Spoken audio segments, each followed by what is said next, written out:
നമസ്കാരം, ഞാൻ ശാലിനി. പ്രധാന വാർത്തകൾ. ത്രിതല പഞ്ചായത്തുകളിൽ അധ്യക്ഷന്മാർ സ്ഥാനമേറ്റു. കോട്ടയം ജില്ലാ പഞ്ചായത്തിനെ ജോഷി ഫിലിപ്പ് നയിക്കും. TN ഗിരീഷ് കുമാർ ചിറക്കടവ് പഞ്ചായത്തിന്റെ സാരഥി. സ്വതന്ത്രാംഗം ആന്റണി മാർട്ടിനും പിന്തുണച്ചു. കുമരകത്ത് BJP UDF പിന്തുണയിൽ നറുക്കെടുപ്പിലൂടെ സ്വതന്ത്രൻ PA ഗോപി പ്രസിഡന്റ്. സന്നിധാനം ഭക്തിസാന്ദ്രം. മണ്ഡലകാലത്തിന് സമാപനം കുറിച്ച് അയ്യപ്പന് മണ്ഡലപൂജ. തങ്ക അങ്കി ചാർത്തിയ ഭഗവാനെ തൊഴുത് 10,000. ശബരിമലയിലെ വരുമാനം 332.4 കോടി രൂപ. ഏത്തവാഴ കൃഷി നഷ്ടത്തിൽ. വാഴക്കുലകൾക്ക് വിലയിടിഞ്ഞു. കർഷകർ കടുത്ത പ്രതിസന്ധിയിൽ. വാർത്തകൾ വിശദമായി. ജോഷി ഫിലിപ്പ് കോട്ടയം ജില്ലാ പഞ്ചായത്ത് പ്രസിഡന്റ്. 23 അംഗങ്ങളിൽ 16 പേരുടെ പിന്തുണ ജോഷി ഫിലിപ്പിന് ലഭിച്ചു. കോട്ടയം ജില്ലാ പഞ്ചായത്ത് പ്രസിഡന്റായി UDFിലെ ജോഷി ഫിലിപ്പിനെ തെരഞ്ഞെടുത്തു. 23 ഡിവിഷനിൽ 16 അംഗങ്ങളുടെ പിന്തുണയിലാണ് ജോഷി ഫിലിപ്പ് പ്രസിഡന്റായത്. വാകത്താനം ഡിവിഷനിൽ നിന്നും കോൺഗ്രസ് പ്രതിനിധിയായി വിജയിച്ചതാണ് ജോഷി ഫിലിപ്പ്. കോട്ടയം ജില്ലാ കളക്ടർ ചേതൻകുമാർ മീണ തെരഞ്ഞെടുപ്പിന് നേതൃത്വം നൽകി. ജില്ലാ പഞ്ചായത്തിലെ പ്രസിഡന്റായി തെരഞ്ഞെടുക്കപ്പെട്ട ജോഷി ഫിലിപ്പ് എന്ന ഞാൻ നിയമാനുസരണം നടപ്പാക്കിയ ഇന്ത്യൻ ഭരണഘടനയോട് യഥാർത്ഥമായ വിശ്വാസവും കൂറും പുലർത്തുമെന്നും ഇന്ത്യയുടെ പരമാധികാരവും അഖണ്ഡതയും നിലനിർത്തുമെന്നും ഭയാശങ്ക കൂടാതെയും മമതയോ വിദ്വേഷമോ കൂടാതെയും ഞാൻ എൻ്റെ ഔദ്യോഗിക കൃത്യങ്ങൾ യഥാവിധിയായും വിശ്വസ്തയോടും എൻ്റെ പരമാവധി കഴിവ് പ്രയോജനപ്പെടുത്തിയും നിർവഹിക്കുമെന്ന് ഈശ്വരനാമത്തിൽ സത്യപ്രതിജ്ഞ. ജോഷി ഫിലിപ്പിന് 16 വോട്ടും LDF പ്രതിനിധിയായി പ്രസിഡന്റ് സ്ഥാനത്തേക്ക് മത്സരിച്ച ഭരണങ്ങാനം ഡിവിഷനിലെ പെണ്ണമ്മ ജോസഫിന് 7 വോട്ടും ലഭിച്ചു. രണ്ടാം തവണയാണ് ജോഷി ഫിലിപ്പ് ജില്ലാ പഞ്ചായത്ത് പ്രസിഡന്റ് ആകുന്നത്. 2015 ആദ്യമായി ജില്ലാ പഞ്ചായത്തിലേക്ക് വിജയിച്ചപ്പോഴും ആദ്യ ടൈമിൽ പ്രസിഡന്റായിരുന്നു. കോട്ടയം തോട്ടയ്ക്കാട്ട് ഇരവിച്ചിറ സ്വദേശിയായ ജോഷി ഫിലിപ്പ് 20 വർഷമായി വാകത്താനം പഞ്ചായത്ത് അംഗമായിരുന്നു. 8 വർഷം പ്രസിഡന്റുമായിരുന്നു. നിലവിൽ KPCC ജനറൽ സെക്രട്ടറിയാണ്. DCC president, general secretary, youth Congress Kottayam ജില്ലാ പ്രസിഡന്റ് എന്നീ നിലകളിൽ പ്രവർത്തിച്ചിട്ടുണ്ട്.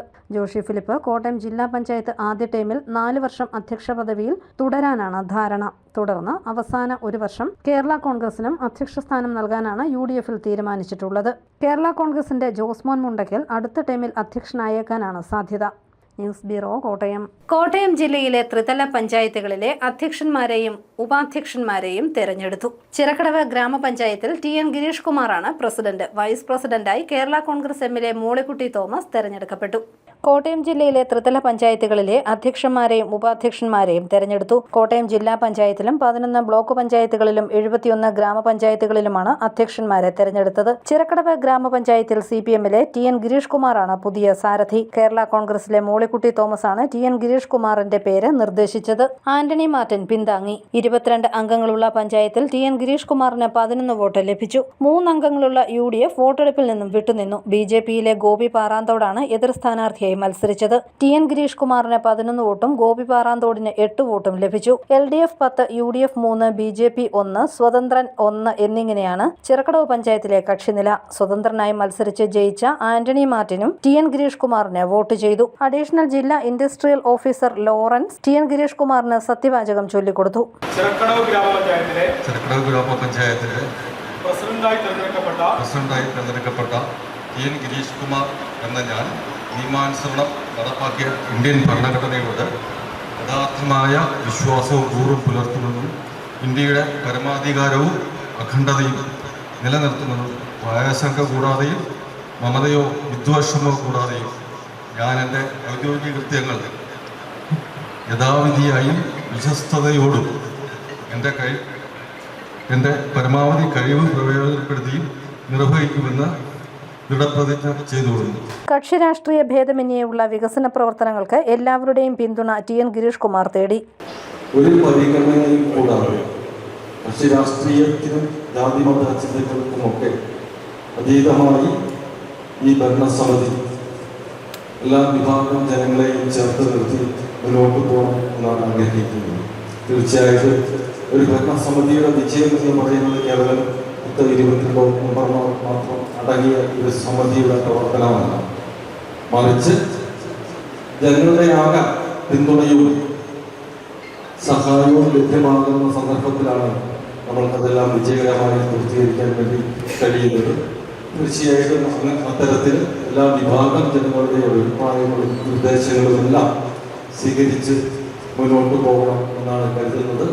തുടർന്ന് അംഗങ്ങളെല്ലാം പുതിയ പ്രസിഡന്റിനെ അനുമോദിച്ച് പ്രസംഗിച്ചു. ചിറക്കടവ് പഞ്ചായത്ത് 10ാം വാർഡിന്റെ പ്രതിനിധിയായ TN ഗിരീഷ് കുമാർ 2 പതിറ്റാണ്ടിലേറെയായി ചിറക്കടവിലെ പൊതുരംഗത്തെ നിറസാന്നിധ്യമാണ്. 2020 മുതൽ 25 വരെ ജില്ലാ പഞ്ചായത്ത് പൊൻകുന്നം ഡിവിഷൻ പ്രതിനിധിയായിരുന്നു. 1995 മുതൽ 2000 വരെ ചിറക്കടവ് പഞ്ചായത്ത് 9ാം വാർഡിന്റെ പ്രതിനിധിയായിരുന്നു. 2015 മുതൽ 2020 വരെ ചിറക്കടവ് പഞ്ചായത്തിലെ 14ാം വാർഡ് പ്രതിനിധീകരിച്ചിട്ടുണ്ട്. ഉച്ചകഴിഞ്ഞ് നടന്ന വൈസ് പ്രസിഡന്റ് തെരഞ്ഞെടുപ്പിൽ കേരള കോൺഗ്രസ് MLA മോളിക്കുട്ടി തോമസ് വൈസ് പ്രസിഡന്റായി തെരഞ്ഞെടുക്കപ്പെട്ടു. News bureau, Ponkunnam. Advocate PA Shameer Kanjirappally block പഞ്ചായത്തിനെ നയിക്കും. കാഞ്ഞിരപ്പള്ളിയിലെ ഗതാഗതക്കുരുക്കിന് ശാശ്വത പരിഹാരം കാണണമെന്ന് അഡ്വക്കേറ്റ് PA ഷമീർ പറഞ്ഞു. കാഞ്ഞിരപ്പള്ളി ബ്ലോക്ക് പഞ്ചായത്തിൽ DCC ജനറൽ സെക്രട്ടറി കൂടിയായ അഡ്വക്കേറ്റ് PA ഷമീർ പ്രസിഡന്റായി തെരഞ്ഞെടുക്കപ്പെട്ടു. കാഞ്ഞിരപ്പള്ളി ബ്ലോക്ക് പഞ്ചായത്തിലെ പ്രസിഡന്റായി തെരഞ്ഞെടുക്കപ്പെട്ട അഡ്വക്കേറ്റ് PA മുഹമ്മദ് ഷമീർ എന്ന ഞാൻ നിയമാനുസൃതം നടപ്പിലാക്കിയ ഇന്ത്യൻ ഭരണഘടനയോട് യഥാർത്ഥമായ വിശ്വാസവും കൂറും പുലർത്തുമെന്നും ഇന്ത്യയുടെ പരമാധികാരവും അഖണ്ഡതയും നിലനിർത്തുമെന്നും ഭയാശങ്ക കൂടാതെയും മമതയോ വിദ്വേഷമോ കൂടാതെയും ഞാൻ എൻ്റെ ഔദ്യോഗിക കൃത്യങ്ങൾ യഥാവിധിയായും വിശ്വസ്തയോടും എൻ്റെ പരമാവധി കഴിവ് പ്രയോജനപ്പെടുത്തി നിർവഹിക്കുമെന്ന് ഈശ്വരനാമത്തിൽ സത്യപ്രതിജ്ഞ ചെയ്യുന്നു. 16 ഡിവിഷനുകളിലുള്ള കാഞ്ഞിരപ്പള്ളി ബ്ലോക്ക് പഞ്ചായത്തിൽ 13 അംഗങ്ങളുടെ വ്യക്തമായ പിന്തുണ UDF-നുണ്ട്. കാഞ്ഞിരപ്പള്ളി ഡിവിഷനിൽ നിന്നുമാണ് അഡ്വക്കേറ്റ് PA ഷമീർ UDF സ്ഥാനാർത്ഥിയായി വിജയിച്ചത്. പ്രസിഡന്റ് സ്ഥാനത്തേക്ക് ടേം വ്യവസ്ഥ ഉണ്ടാകുമെന്ന സൂചനയും ലഭിക്കുന്നുണ്ട്. മുൻ കാഞ്ഞിരപ്പള്ളി ഗ്രാമപഞ്ചായത്ത് പ്രസിഡന്റ് കൂടിയാണ് PA ഷമീർ. കാഞ്ഞിരപ്പള്ളി കോടതിയിലെ അഭിഭാഷകനാണ് ഇദ്ദേഹം. കാഞ്ഞിരപ്പള്ളി ടൗണിലെ ഗതാഗതക്കുരുക്ക് ഒഴിവാക്കുവാൻ അടിയന്തര നടപടി സ്വീകരിക്കണമെന്ന് block panchayat president PA Shameer ആവശ്യപ്പെട്ടു. കാഞ്ഞിരപ്പള്ളി ബ്ലോക്ക് പഞ്ചായത്തിൻ്റെ പുതിയ ഭരണസമിതി ഇന്ന് ചുമതലയേറ്റിട്ടുണ്ട്. കാഞ്ഞിരപ്പള്ളി ബ്ലോക്ക് പഞ്ചായത്തിലെ 16 ഡിവിഷനിലെ അംഗങ്ങളെയും ചേർത്ത് നിർത്തി വിവേചനമില്ലാത്തൊരു വികസനമായിരിക്കും വരുന്ന 5 വർഷക്കാലം കാഞ്ഞിരപ്പള്ളി ബ്ലോക്ക് പഞ്ചായത്തിൽ ഉണ്ടാവുക. തീർച്ചയായും നമ്മുടെ ബ്ലോക്ക് പഞ്ചായത്തുമായിട്ട് ബന്ധപ്പെട്ട വികസന പ്രവർത്തനങ്ങളിൽ അങ്ങേയറ്റം സുതാര്യതയോടും സത്യസന്ധതയോടും നീതിപൂർവ്വം ചെയ്യാൻ വേണ്ടി കഴിയുമെന്നാണ് വിശ്വസിക്കുന്നത്. പ്രഥമ പരിഗണന എന്ന് പറയുന്നത് കാഞ്ഞിരപ്പള്ളി ടൗണിലെ ഗതാഗതക്കുരുക്കിന് പരിഹാരമുണ്ടാക്കാൻ വേണ്ടി ഒരു പരിശ്രമമായിരിക്കും ആദ്യം നടത്തുക എന്ന് പറയാൻ വേണ്ടി അവസരം ഉപയോഗിക്കുകയാണ്. News bureau, Ponkunnam. കുമരകം പഞ്ചായത്തിലെ പ്രസിഡന്റ് തെരഞ്ഞെടുപ്പിൽ വൻ ട്വിസ്റ്റ്. BJP-യുടെയും UDF-ന്റെയും പിന്തുണയോടെ സ്വതന്ത്രൻ പഞ്ചായത്ത് പ്രസിഡന്റായി. നാടകീയ നീക്കങ്ങളുമായി കുമരകം ഗ്രാമപഞ്ചായത്തിൽ പ്രസിഡന്റ് തെരഞ്ഞെടുപ്പ്. 8 അംഗങ്ങളുമായി ഏറ്റവും വലിയ ഒറ്റകക്ഷി എന്ന നിലയിൽ ഭരണം നേടാനാകുമെന്ന LDF-ന്റെ പ്രതീക്ഷ തകർത്ത് സ്വതന്ത്രാംഗത്തിന് UDF BJP പിന്തുണ. ഇതോടെ നറുക്കെടുപ്പിൽ 1ാം വാർഡിൽ നിന്ന് വിജയിച്ച PA ഗോപി പ്രസിഡന്റായി തെരഞ്ഞെടുക്കപ്പെട്ടു. UDF-ന്റെ 4 അംഗങ്ങളും BJP-യുടെ 3 അംഗങ്ങളും ഏക സ്വതന്ത്രാംഗത്തിന് അനുകൂലമായി വോട്ട് രേഖപ്പെടുത്തിയതോടെയാണ് പ്രസിഡന്റ് സ്ഥാനം ഗോപിക്ക് കൈവന്നത്. UDF-ന്റെ ഭാഗത്ത് നിന്ന് വോട്ട് കിട്ടി, മറ്റ് പൊതുജനങ്ങളുടെ പൂർണ്ണ പിന്തുണ ഉണ്ടായി. അങ്ങനെ കഴിഞ്ഞ പ്രാവശ്യം 206 വോട്ടിന് വ്യത്യാസത്തിൽ LDF ജയിച്ച വാർഡിൽ നിന്നാണ് ഞാൻ 114 വോട്ടിന് ഭൂരിപക്ഷത്തിൽ ജയിച്ചത്. ഇനിയിപ്പം മുമ്പോട്ട് മുഴുവൻ ആളുകളുടെയും സഹകരണത്തോടുകൂടി എനിക്ക് അതിനകത്ത് രാഷ്ട്രീയ വ്യത്യാസമില്ല. UDF ആയാലും BJP ആയാലും LDF ആയാലും ഞാൻ ഇപ്പോഴും LDF-നെ ആത്മാർത്ഥമായി സ്നേഹിക്കുന്ന ഒരാൾ തന്നെയാണ്, തള്ളിപ്പറയുന്ന ആളല്ല. അങ്ങനെ അവരുടെ കൂടി പിന്തുണയോടുകൂടി നേതാക്കന്മാരുടെ പൂർണ്ണ പിന്തുണയോടുകൂടി ഞാൻ ഈ പഞ്ചായത്തിൻ്റെ അടുത്ത 5 വർഷക്കാലം ഭരിക്കാനാണ് ഉദ്ദേശിക്കുന്നത്. മുൻപ് CPM പ്രവർത്തകനായിരുന്ന ഗോപി 2005-ൽ പഞ്ചായത്തിൽ മത്സരിച്ച് വിജയിച്ചു. എന്നാൽ അഭിപ്രായ ഭിന്നതകളെ തുടർന്ന് 2010-ൽ പാർട്ടി വിട്ട് സ്വതന്ത്രനായി നിൽക്കുകയായിരുന്നു. News bureau, Kottayam. 41 ദിവസം നീണ്ടുനിന്ന മണ്ഡലകാലത്തിന് സമാപ്തി കുറിച്ച് ശബരിമലയിൽ മണ്ഡലപൂജ നടന്നു. നൂറുകണക്കിന് ഭക്തരാണ് ചടങ്ങിൽ പങ്കെടുത്തത്. 41 ദിവസം നീണ്ട ഭക്തിനിർഭരമായ മണ്ഡലകാല തീർത്ഥാടനത്തിന് പരിസമാപ്തി കുറിച്ച് ശബരിമലയിൽ മണ്ഡലപൂജ നടന്നു. പകൽ 10:10-നും 11:30-നും ഇടയിലാണ് മണ്ഡലപൂജ നടന്നത്. 23-ാം തീയതി ആറന്മുള ക്ഷേത്രസന്നിധിയിൽ നിന്ന് ആരംഭിച്ച തങ്ക അങ്കി ഘോഷയാത്ര വെള്ളിയാഴ്ച പകൽ 1 മണിയോടെ പമ്പയിലെത്തി. സ്വീകരണത്തിന് ശേഷം ഗണപതി കോവിലിൽ അങ്കി തീർത്ഥാടകർ ദർശനത്തിന് വെച്ചു. വൈകിട്ട് 3 മണിക്ക് പ്രത്യേക പേടകത്തിൽ അടക്കം ചെയ്ത തങ്കയങ്കി പന്തളത്ത് നിന്ന് എത്തിയ 9 അംഗം ഗുരുസ്വാമിമാർ തലയിലേന്തി സന്നിധാനത്തേക്ക് പുറപ്പെട്ടു. ശരംകുത്തിയിലെത്തിയ ഘോഷയാത്രയെ ദേവസ്വം ബോർഡ് പോലീസ് ഉദ്യോഗസ്ഥർ ചേർന്ന് സ്വീകരിച്ച് താഴെ തിരുമുറ്റത്തേക്ക് ആനയിച്ചു. 18ാം പടി കയറി കൊടിമരച്ചുവട്ടിലെത്തിയ തങ്കഅങ്കി ഘോഷയാത്രയെ Travancore Devaswom board president K. Jayakumar, അംഗങ്ങളായ advocate K. Raju, advocate PD Santhosh Kumar, Sabarimala special commissioner R. Jayakrishnan എന്നിവരുടെ നേതൃത്വത്തിൽ സ്വീകരിച്ച സോപാനത്തിലേക്ക് എത്തിച്ചു. തന്ത്രി കണ്ഠരര് മഹേഷ് മോഹനര്, മേൽശാന്തി ED പ്രസാദ് നമ്പൂതിരി എന്നിവർ ചേർന്ന് പേടകം ഏറ്റുവാങ്ങി ശ്രീകോവിലിനുള്ളിലേക്ക് കൊണ്ടുപോയി. തുടർന്നായിരുന്നു തങ്കയങ്കി ചാർത്തിയുള്ള ദീപാരാധന. ഇന്ന് രാത്രി ദീപാരാധന വരെ തങ്കയങ്കി ചാർത്തിയുള്ള അയ്യപ്പ ദർശനം സാധ്യമാകും. ദീപാരാധനയ്ക്ക് ശേഷം തങ്കയങ്കി അയ്യപ്പ വിഗ്രഹത്തിൽ നിന്നും അഴിക്കും. തുടർന്ന് പുഷ്പാഭിഷേകത്തിനും അത്താഴ പൂജയ്ക്കും ശേഷം രാത്രി 10 മണിക്ക് ഹരിവരാസനം പാടി നട അടയ്ക്കും. മകരവിളക്ക് ഉത്സവത്തിനായി ഈ മാസം 30-ന് വൈകുന്നേരം 5 മണിക്ക് നട തുറക്കും. News bureau, Ponkunnam. ശബരിമലയിൽ ഈ സീസണിൽ ആകെ 332,77,05,132 രൂപയുടെ വരുമാനം. കാണിക്ക, അപ്പം, അരവണ, മുറിവാടക, കുത്തക ലേലം അടക്കമുള്ള വരുമാനമാണിത്. കാണിക്കയായി ലഭിച്ചത് 83,17,61,509 രൂപയാണ്. കഴിഞ്ഞ വർഷം 41 ദിവസം പിന്നിട്ടപ്പോൾ 297,06,67,679 രൂപയായിരുന്നു വരുമാനം. 35,70,00,000 രൂപയാണ് കഴിഞ്ഞ വർഷത്തേക്കാൾ കൂടുതലായി ലഭിച്ചത്. ഇന്ന് ഉച്ചവരെ 30,56,871 പേർ ക്ഷേത്രദർശനം നടത്തി. വിപണിയിൽ ഏത്തവാഴക്കുലയ്ക്ക് വിലയിടിഞ്ഞതോടെ കർഷകർ പ്രതിസന്ധിയിൽ. വില വർദ്ധിക്കുമെന്ന അവസാന പ്രതീക്ഷയും നഷ്ടപ്പെട്ടതോടെ ജില്ലയിലെ നല്ല വിഭാഗം ഏത്തവാഴ കർഷകരും ദുരിതത്തിലായി. വാഴക്കുലകൾ പലയിടത്തും കിടന്ന് നശിക്കുകയാണെന്നും കർഷകർ പറയുന്നു. ഏത്തവാഴക്കുലയ്ക്ക് വിലയിടിയുന്നു. പ്രതീക്ഷയോടെ ഏത്തവാഴ കൃഷി നടത്തിയ ജില്ലയിലെ നല്ലൊരു വിഭാഗം കർഷകരാണ് വിലയിടിവിന്റെ പ്രതിസന്ധിയിലുള്ളത്. ഉൽപ്പാദിപ്പിച്ച വാഴക്കുലകൾ എന്തു ചെയ്യണമെന്നറിയാതെ വലയുകയാണ് ഇവർ. വാഴക്കുലകൾ പലയിടത്തും കിടന്ന് നശിക്കുകയാണെന്ന് കർഷകർ പരാതിപ്പെടുന്നു. കൃഷി വകുപ്പിന്റെ അടിയന്തര നടപടിയുണ്ടായില്ലെങ്കിൽ കൃഷി തന്നെ ഉപേക്ഷിക്കേണ്ട അവസ്ഥയിലേക്ക് നീങ്ങി വരുന്നുണ്ടെന്നും കർഷകർ പറയുന്നു. ആഘോഷവേളകളിൽ ഉപയോഗം വർദ്ധിക്കുമെന്ന പ്രതീക്ഷയുണ്ടായിരുന്നുവെങ്കിലും അതും നഷ്ടപ്പെട്ടു. ക്രിസ്മസുമായി ബന്ധപ്പെട്ടും വില വർധനയുണ്ടായില്ലെന്ന് ഇവർ പരിതപിക്കുന്നു. ഈ വർഷത്തെ അവസാന പ്രതീക്ഷയും നശിച്ച് വിലയിടിവ് മൂലം ഏത്തവാഴ കർഷകർ കനത്ത സാമ്പത്തിക ബാധ്യതയിലായിരിക്കുകയാണ്. കൃഷി വകുപ്പിന്റെയും ഹോർട്ടികോർപ്പിന്റെയും ഇടപെടൽ വിഷയത്തിൽ ഉണ്ടാകണമെന്നും കർഷകർ ആവശ്യപ്പെടുന്നു. ഈ പ്രാവശ്യം വാഴക്കുലയെല്ലാം നന്നായിട്ട് വില കുറഞ്ഞിരിക്കുകയാണ്. ഒരു രക്ഷയില്ല. സർക്കാർ ഇതിൻ്റെ കാര്യത്തിൽ കർഷകർക്ക് വേണ്ടി ഒരു നടപടിയും ചെയ്യുന്നില്ല. ഇപ്പം നിലവിൽ 20 രൂപ 25 രൂപയാണ് നല്ല ഏത്തക്കുലയ്ക്ക് വിലയുള്ളത്. അതായത് ഒരു കർഷകൻ ഒരു വാഴ കൊലപ്പിച്ച് വിപണിയിലെത്തിക്കുമ്പം ഏകദേശം 300 രൂപയോളം മുടക്ക് വരുന്നുണ്ട്. ആ മുടക്കിന് ഉള്ള ഒരു ബെനിഫിറ്റ് കിട്ടുന്നില്ല. ഒരു വാഴക്കൊല വിറ്റ് കഴിയുമ്പോൾ പരമാവധി ഉള്ള ഒരു ആവറേജ് കൊല വരുമ്പോൾ 10 കിലോയാണ് വരുന്നത്. അപ്പോൾ ഒരു 250 രൂപ 200 രൂപയൊക്കെയാണ് കിട്ടുന്നത്. അപ്പോൾ ഓട്ടോമാറ്റിക്കലി ഒരു കർഷകന് ഒരു വാഴ നട്ട് കൊലപ്പിച്ച് വിറ്റ് കഴിയുമ്പോൾ 100 രൂപയോളം അല്ലെങ്കിൽ 50 രൂപയോളം നഷ്ടത്തിലാണ് വരുന്നത്. News bureau, Kottayam. കോട്ടയത്ത് റോഡരികിൽ അബോധാവസ്ഥയിൽ കണ്ട യുവാവിനെ പോലീസിന്റെ നേതൃത്വത്തിൽ ആശുപത്രിയിൽ എത്തിച്ചു. ഇന്നു രാവിലെ കഞ്ഞിക്കുഴിക്ക് സമീപമാണ് സംഭവം.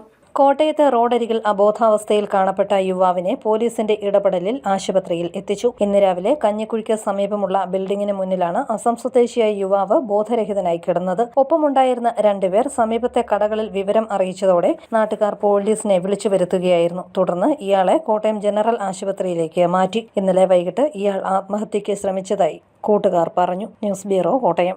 MG സർവകലാശാലയുടെ ബജറ്റ് അവതരിപ്പിച്ചു. 658.7015 കോടി രൂപയാണ് വരവ് പ്രതീക്ഷിക്കുന്നത്. സ്വന്തമായി സാറ്റലൈറ്റ് നിർമ്മാണം, വിക്ഷേപണം അടക്കമുള്ള പദ്ധതികൾക്ക് ബജറ്റിൽ മുൻതൂക്കമുണ്ട്. MG സർവകലാശാലയ്ക്ക് 658.7015 കോടി രൂപ വരവും 688.7481 കോടി രൂപ ചെലവും 27.04 കോടി രൂപയുടെ കമ്മിയും പ്രതീക്ഷിക്കുന്ന 2025-26 വാർഷിക ബജറ്റ് അവതരിപ്പിച്ചു.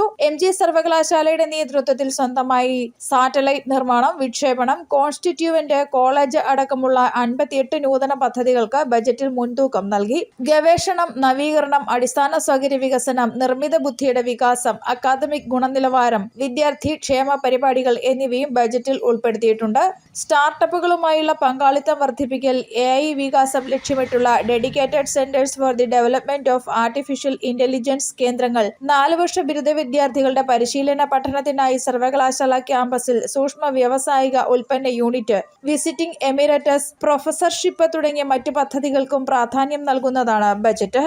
News bureau, Kottayam. Ponkunnam NSS union human resource സെന്ററിന്റെ നേതൃത്വത്തിൽ പ്രീ മാരിറ്റൽ കൗൺസിലിംഗ് ക്ലാസ് നടത്തി. NSS യൂണിയൻ ഓഡിറ്റോറിയത്തിൽ ഡയറക്ടർ ബോർഡ് അംഗം അഡ്വക്കേറ്റ് MS മോഹൻ ഭദ്രദീപം തെളിയിച്ചു. KT മുകുന്ദൻ അധ്യക്ഷനായി. തുടർന്ന് വിവിധ വിഷയങ്ങളിൽ വിദഗ്ധർ ക്ലാസ് എടുത്തു.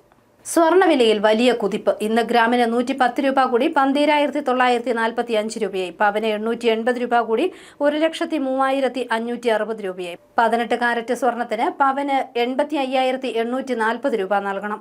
ഭൗമ രാഷ്ട്രീയ അനിശ്ചിതത്വങ്ങളും കേന്ദ്ര ബാങ്ക് പലിശ നിരക്കിലെ മാറ്റവുമാണ് കേരളത്തിലെ സ്വർണ്ണവിലയിലും പ്രതിഫലിച്ചിരിക്കുന്നത്. വിലയിൽ ചാഞ്ചാട്ടം ഉണ്ടാകുമെങ്കിലും വലിയ തോതിൽ വില കുറയാൻ സാധ്യതയില്ലെന്ന് വിദഗ്ധർ പറയുന്നു. കൂവപ്പള്ളി പുതുവൽ ജോമോൾ സന്ദീപ് നിര്യാതയായി. 30 വയസ്സായിരുന്നു. സംസ്കാരം നടത്തി. പരേത ക്യാബിനറ്റ് കേബിൾ സെക്ഷനിലെ ജീവനക്കാരൻ സന്ദീപിന്റെ ഭാര്യയാണ്. പ്രധാന വാർത്തകൾ ഒരിക്കൽ കൂടി. ത്രിതല പഞ്ചായത്തുകളിൽ അധ്യക്ഷന്മാർ സ്ഥാനമേറ്റു. കോട്ടയം ജില്ലാ പഞ്ചായത്തിനെ ജോഷി ഫിലിപ്പ് നയിക്കും. TN ഗിരീഷ് കുമാർ ചിറക്കടവ് പഞ്ചായത്തിന്റെ സാരഥി.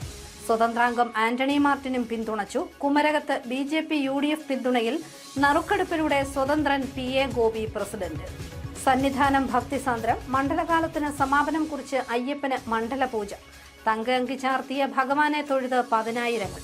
ശബരിമലയിലെ വരുമാനം 332.25 കോടി രൂപ. ഏത്തവാഴ കൃഷി നഷ്ടത്തിൽ. വാഴക്കുലകൾക്ക് വിലയിടിഞ്ഞു. കർഷകർ കടുത്ത പ്രതിസന്ധിയിൽ. ഈ ബുള്ളറ്റിൻ പൂർണ്ണമാകുന്നു. നമസ്കാരം.